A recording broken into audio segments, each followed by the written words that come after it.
네, 소개받은 정혜림입니다. 오늘 제가 말씀드릴 내용은 소아 청소년기의 성장이 어떻게 이루어지는지에 대한 것이고 또 여러 가지 그 성장과 관련된 얘기가 시중에 많은데 그중에 얼마나 믿을만 한 얘기가 있는지에 대해서 간단히 말씀드리겠습니다. 그래서 첫 번째 말씀드린 내용이 일반적인 성장이라는 게 소아 청소년기에 어떻게 이루어지는지에 대한 것이고 저신장증, 성장장애라는 게 어떤 것인지에 대한 것이고 맨 마지막으로 외래에서 흔히 성장과 관련해서 어머님들이 많이 여쭤보는 것에 대한 질문에 대한 대답을 해드리겠습니다. 첫 번째로 일반적인 성장의 과정입니다. 이 첫 번째 그래프는 성장 속도의 그래프인데요. 이 그래프를 이해하시는 방법은 그 어린이들이 각 나이별로 1년에 몇 센티미터가 자라는지를 그래프로 찍어서 나타낸 것입니다. 이 두 번째는 성장 곡선 그래프인데 각 나이별로 어린이들이 각각 키가 어떻게 쭉 자라나가는지를 보여주는 것입니다. 먼저 성장 속도 곡선을 보면요. 이제 사람이 개체가 생겨서 가장 많이 자라나는 시기는 엄마 뱃속입니다. 그래서 엄마 뱃속에서 임신 한 중기부터 굉장히 빨리 애들이 자라기 시작합니다. 그래서 그 기세를 이어서 태어날 때도 굉장히 빠르게 자라면서 애들이 태어납니다. 그래서 사람이 태어난 이래로 가장 많이 자라나는 것은 태어나서 첫 1년간입니다. 그래서 대개 태어났을 때는 어린이들의 키가 한 50cm 정도이고 몸무게가 한 3.4kg 정도인데 돌이면 대부분 한 75cm에 몸무게가 10kg이 되죠. 그래서 체중이 3배가 되고 한 키는 1.5배가 늘어나게 됩니다. 그 이후로 한 2세까지는 그래도 애들이 좀 빠르게 자라게 되는데 2세 이후로는 어린이들의 성장이 둔화되게 됩니다. 그래서 성장이 쭉 둔화되어서 가장 성장기 중에 덜 자라는 시기가 사춘기 직전입니다. 그래서 사춘기 직전까지 성장 속도가 완만하게 떨어지다가 사춘기가 되면 다시 급성장기로 들어가게 됩니다.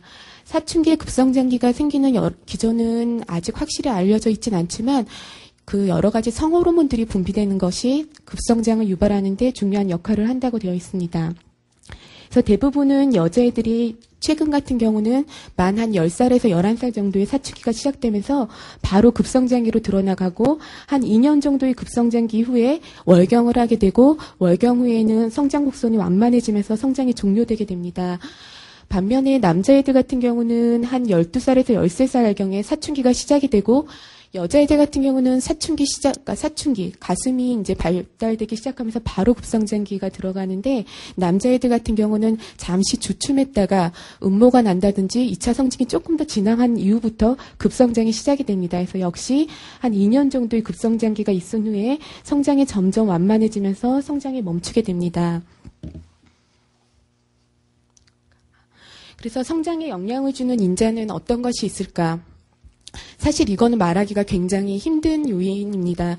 여태까지 어떤 것에 문제가 있으면 성장장애가 생기는지를 토대로 해서 어떤 것들이 성장에 영향을 주는지에 대해서는 알려진 것들이 많기는 하지만 그 성장이라는 거는 인간의 생로병사의 비밀과 관련된 것으로 아직 뭐가 성장을 정확하게 지배하는지를 정확하게 알지는 못합니다. 하지만 일반적으로 성장을 영향해주는 인자를 보면 유전적인 인자와 환경적인 인자가 있습니다. 그래서 유전적인 인자의 대표적인 거는 성장 호르몬이라든지 갑상선 호르몬과 같은 성장에 영향을 주는 호르몬들의 분비 또는 그 호르몬들이 작용과 관련된 유전자들이 있고 또 뼈의 특징이 있습니다. 그 뼈가 잘 자라는 뼈가 있고 자라지 못하는 뼈들이 있습니다. 그래서 그런 어떤 뼈의 특징과 관련된 유전자 그리고 그 이외에 많은 사람의 몸이 유지가 되게 하는 유전자들이 성장과 관련되어 있습니다. 환경적인 요소로는 관심이 많은 영양, 운동, 수면, 심리적인 문제들이 등이 있습니다. 여기서 보면 이 유전과 환경의 동그라미를 봤을 때요. 제가 유전 동그라미를 더 크게 그려놨습니다. 근데 사실 어머니들이 이제 외래 왔을 때 유전적인 요소가 성장에 한 어느 정도 영향을 주냐라는 질문을 하시기도 합니다. 그리고 이런 질문을 하실 때 이제 어머니들이 많이 알고 있는 자료가 그 일본에 있는 한 체육학자가 부모님들에게 설문을 돌려서 성장을 하는 데는 유전이 한 20여 %, 영양이 한 30여 %, 운동이 한 20여 %다라는 거를 이제 인용을 했었고, 성장과 관련된 사업을 하시는 분들이 그 문구를 굉장히 좋아하시기 때문에 여러 가지 인터넷에 그런 문구가 올라와 있습니다. 하지만 그 자료는 별로 믿을 수 있는 것은 아니고요. 아까 말씀드렸듯이 성장이 어떻게 이루어지는지를 그 지배하는 요소 하나하나를 지금 정확하게 알고 있지 못하지만 조금 더 신빙성 있는 연구들에 의하면 굳이 유전과 환경을 둘로 나누자면 유전적인 요소가 성장에 더 중요하다고 여태까지 알려져 있습니다. 다음은 저신장증과 성장장애의 정의입니다. 저신장증은 한마디로 키가 작은 것인데 저신장증의 정의 중 가장 일반적으로 많이 쓰이는 정의는 같은 성별에서 만 나이에 비해 키가 100분위수 미만이거나 이 표준 편차 미만인 경우를 저신장증이라고 합니다. 300분위수라는 거는 같은 연령, 같은 성별의 애들을 키 순서대로 쭉 일렬로 세웠을 때 앞에서 세 번째까지를 얘기하는 것이고, 이 표준 편차는 사실 그것보다 더 작은 경우입니다. 그리고 저신장증의 정의는 이것뿐만 아니라 어떤 경우는 이것보다 더 작을 경우에만 엄격히 저신장증이라고 얘기하기도 합니다. 성장장애의 경우는 저신장증이 있을 경우에 또는 성장 속도가 떨어져 있을 때, 아까 성장 속도 곡선을 보여드렸었는데 학동기 어린이들의 경우는 성장 속도가 아무리 적어도 일반적으로 1년에 4cm 자라야 합니다. 이 4cm라는 숫자들은 어머님들이 잘 알고 있는 숫자이신데요. 만약에 학동기 어린이들과 초등학교 정도의 어린이들이 1년에 4cm도 자라지 못할 경우에는 그것은 성장장애가 있다고 말할 수가 있습니다. 그래서 저신장증의 원인으로는 정상적인 저신장증이 있고 병적인 저신장증이 있습니다. 그래서 정상적인 저신장증의 중에 대표적인 것은 가족적 저신장증 또는 유전적 저신장증입니다. 이거는 말대로 가족들이 작은 그런 체질을 가지고 있어서 어린이들 또한 작은 경우입니다. 반면에 체질성 성장지연은 늦자라는 경향이 있어서 성장기에는 애들이 작지만 후기에는 최종적으로 신장이 그렇게 작지 않은 경우입니다. 예를 한번 보겠습니다. 이게 2명의 여자 어린이가 있습니다. 그래서 첫 번째 어린이 같은 경우는 나이가 만 11살이고 그때 키가 129cm 정도로 해당 연령에서 한 3% 정도의 저신장증이었습니다. 나이가 만 11살 정도면 거의 6학년 가까이 됐는데도 아직 가슴이 나온다든지 하는 사춘기 형상은 없었고, 어머님, 아버님의 키가 아버지가 170, 어머니가 158이고, 어머니가 초경을 중3경이니까 표준보다 좀 늦게 하셨고요. 아버님도 어릴 때는 작았지만 비교적 고등학교 이후부터 잘 큰 그런 예전에 그런 병력이 있습니다. 이럴 경우에는 되게 골령형 또는 성장판 사진을 찍어보게 되는데, 성장판 사진을 찍었을 때 어린이 나이는 11살이었지만 고령형은 9세로 고령형이 어려져 있었습니다. 그래서 이런 경우는 주로 체질성 성장 지연이라 그럽니다. 그래서 어린이들도 사춘기도 늦고 늦자라는 경향이 있고 대개는 그런 가족력이 어머님, 아버님한테 있는 경우가 많습니다. 반면에 이번 어린이 같은 경우는 똑같이 여아로 만 11살이고 키가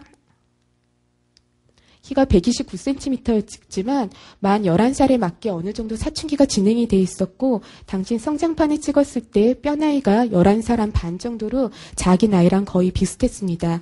이런 경우를 유전적 저신장증이라 그러죠. 그래서 이런 경우에 어린이들이 결국 어떻게 자랐나를 쭉 추적 관찰해 보면 체질성 성장 지연의 경우는 후반부에 비교적 급성장이 일어나면서 처음에 작았던 거에 비하면 체중 키는 괜찮은 경우가 많습니다. 그래서 1번 어린이 같은 경우는 체중 키가 한 158 정도로 정상 범위의 키가 되었지만 2번 어린이 같은 경우는 계속 아래의 3% 곡선을 따라가면서 최종 성장도 한 153cm 정도에도 멈췄습니다. 그래서 자라나는 어린이들은 현재의 키도 중요하지만 그 어린이들이 장차 어떻게 자랄지도 최종 키에 중요합니다. 그래서 현재 키가 작다고 해서 체질성 성장 지연의 경우는 너무 불안해할 필요도 없고 또 그럴 경우에는 무슨 치료를 요하지도 않습니다.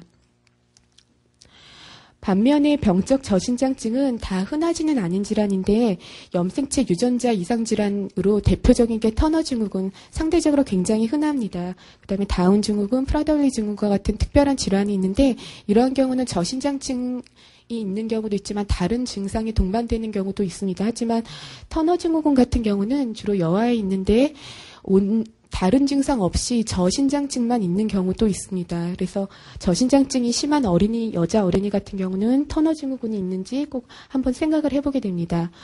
골격계 이상으로 연골 무형성증이나 골 이형성증 같은 게 있는 경우도 있고, 다른 전신 질환, 그래서 뭐 간 질환이 있다든지, 신장 질환이 있다든지, 심장 질환이 있다든지, 장에 안 좋은 질환이 있다든지요. 항암 치료를 받은 어린이라든지 그런 식으로 다른 전신 질환에 의해 2차적으로 성장 장애가 생기는 경우도 있습니다.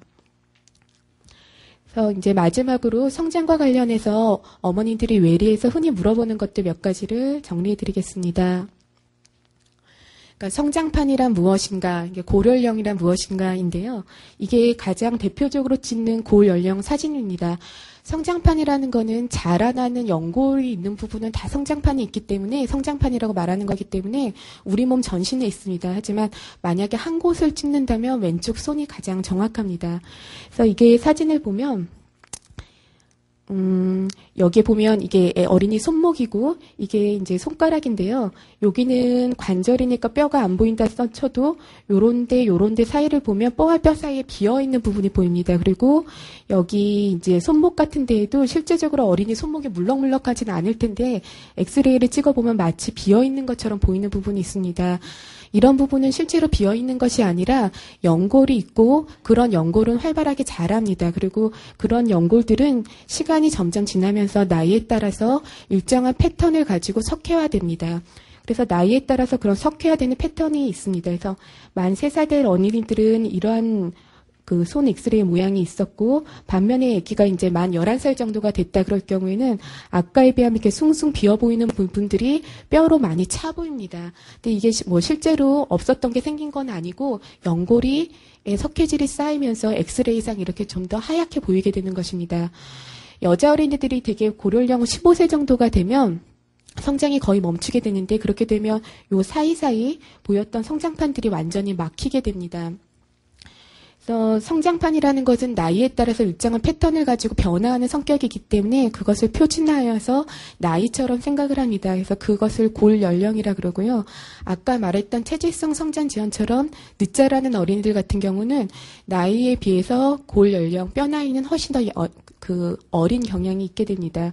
그래서 이 성장판과 관련해서 어머님들한테 하나 드리고 싶은 말씀은 여러 가지 운동기구들 중에 닫힌 성장판을 열리게 만드는 운동기구라고 말하면서 굉장히 비싸게 파는 것들이 있는데 그것은 말도 안 되는 말입니다. 그러니까 성장판이라는 게 열렸다 닫히는 그런 판이 아닌 거고 연골이 있고 거기에 석회질이 이렇게 쌓이는 거기 때문에 뭐 이 운동기구를 쓰면 아니 뭐 이 약을 먹으면 닫혔던 성장판이 열린다 이렇게 하면서 선전하시는 것은 이용하지 마십시오. 그것은 말도 안 되는 것이기 때문입니다.